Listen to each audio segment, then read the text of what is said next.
All right, we're here with Suzanne LaFrance. She's running for the open seat in South Anchorage. Good morning. Good morning. How are you? I'm good, thanks. Okay, let's get right into the issues. What makes you the most qualified candidate for this assembly seat? Well, first of all, as a longtime Alaskan and someone who grew up in Palmer and has lived in South Anchorage for the last 20 years, I have 3 children in ASD schools, and my husband and I have chosen to raise our family in Anchorage. So we are highly invested in ensuring that Anchorage is a livable and workable city. I've got 18 years of telecommunications experience, particularly in budget management and finance, and these are skill sets that are really important, I believe, to someone being a representative on the Assembly, especially in these tough fiscal times. All right, so if voters agree with you and you're elected, what's the first action you want to take or the first issue you want to address as an Assembly member? Well, definitely crime is on everyone's minds, and so I believe that public safety needs to be a #1 priority. And I agree with continuing to hold more police academies and bringing back special units and expanding neighborhood and community patrols and watches. We also have a major issue developing on the Seward Highway along Turnagain Arm with the troopers pulling out. And a lot of folks don't realize that there are only going to be 2 trooper patrols between Willow and Cooper Landing. And so with fishing season starting up and historically, you know, there are quite a few accidents and delays there. It's going to be a big impact. So we're going to need to take a look at how we're going to resolve that. What's the solution there? Do you think Anchorage steps up and patrols the Seward Highway? That's a tough one. I mean, that's definitely one possibility. It'll cost money, of course. I think it's going to need to be a broader conversation too, but definitely something that we need to take a look at and resolve quickly. For sure. Okay, what are your thoughts on the budget the Assembly just passed? Do you agree with things, or is there something in there you would have wanted to change? You know, I think the effort to continue to find efficiencies and trim where we can is the reality and what we need to do. So definitely, I believe we need to continue to look at combining services with the school district and the municipality and trying to reduce our overhead and our costs overall. I know there was kind of the issue with we're going to have more police officers, less snow plowing. You know, no one wants to give up any service. Could we have cut more? More snowplows? Or more anything? Do you see some fat in the budget to trim?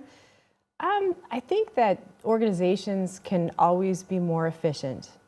And I know in my work, every year we take a look from different angles and try to cut and defer and do things better. As far as with the whole snowplows versus police officers, I mean, those are 2 things that are so important to people, especially up here where we've had a pretty big snowfall year. One approach, since the state has pulled out in a number of areas, and that's putting pressure on the city, particularly in road maintenance, there are a lot of roads that have historically been maintained by the state, and they're not doing so much of that. So I think we could go to the state and get our share of the gas tax revenues and just take on full responsibility for maintaining all those roads in Anchorage. All right.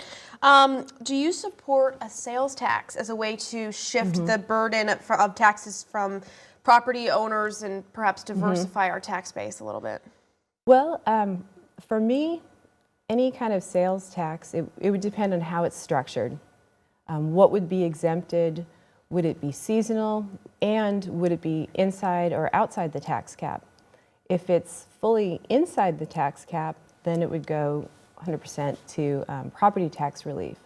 So, you know, going back to that public safety issue on Turnagain Arm, one option would be to have a percentage outside the tax cap and use those funds towards resolving that issue.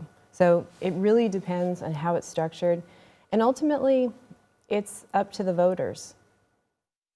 And how would you say Anchorage is dealing with a homeless problem right now, what grade would you give the Muni for how we're handling that? Yeah, I would give the Muni a B+ on that.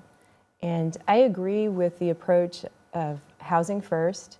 Makes sense to get folks into homes and then deal with these other issues.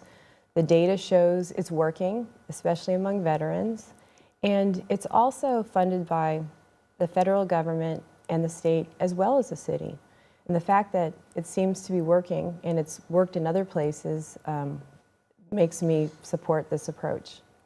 Now, you said that public safety is one of your top priorities. So talking a little bit more about that, the mayor wants to grow the police force by another 56 officers this next fiscal year. Do you see ways other than hiring more officers that the Muni could deal with the public safety issue? Well, definitely community patrols and neighborhood watches can be effective. But I think it's also really important for folks to understand that much of what's behind some of these crime rates is drugs. And resolving the drug issue is a community issue. And as a parent, it's like, I need to be responsible for my kids. I need to know what my kids are up to. And our neighbors, my neighbors, we work together in looking out for each other. And so definitely there's that component. Strong schools, ensuring that Anchorage is livable, that there are activities for families to do, that there are safe places for kids to recreate. These are all very important. And again, after doing my police ride-along, I was so shocked to see the degree to which drugs are out there and driving up some of these crime rates. The mayor has said he won't allow our police department to round up refugees for immigration service, even under the threat of losing federal funds. Do you agree or disagree with him? Well, I think it's important for people to keep in mind that our immigrant population here in Anchorage, and we're talking legal immigrants, is responsible for $1.9 billion in revenue for the city each year. If people are not here legally, well, that's an issue, and that's the federal government's job to enforce that. I mean, of course, if we know of a situation, we need to be compliant with laws, for sure. But I don't think that we should be tasking the police with yet another function when they have so much to do. And tourism, too, is one of our growing areas in terms of our economy. And we don't want to get a reputation for being inhospitable to visitors as well. All right. And do you think the city should find a way to allow ride-sharing companies like Uber and Lyft to operate here? Well, that's definitely an issue of interest to people here in Anchorage, and especially out in southeast Anchorage. It's difficult to get a taxi sometimes, and also areas in Eagle River. And it's something that people want, so I believe we need to pursue it. There are other issues at the state level that make it a little more difficult from us just having Uber here today, but I believe it's a conversation and we need to continue. Okay, last question. Is there a promise you would like to make to voters right now that you will fulfill if elected? I will work hard and I will listen. I think it's very important to dig in and understand the issues, and I promise that. We need to look at each thing from different perspectives. We have a diverse city. We have seniors, we have young people, we have so many people of different backgrounds, and I am invested in ensuring that this is a good place to live and people want to move here and live here and raise their families here. All right. Well, thank you so much. Suzanne LaFrance running to represent South Anchorage. We appreciate your time. Oh, thank you so much.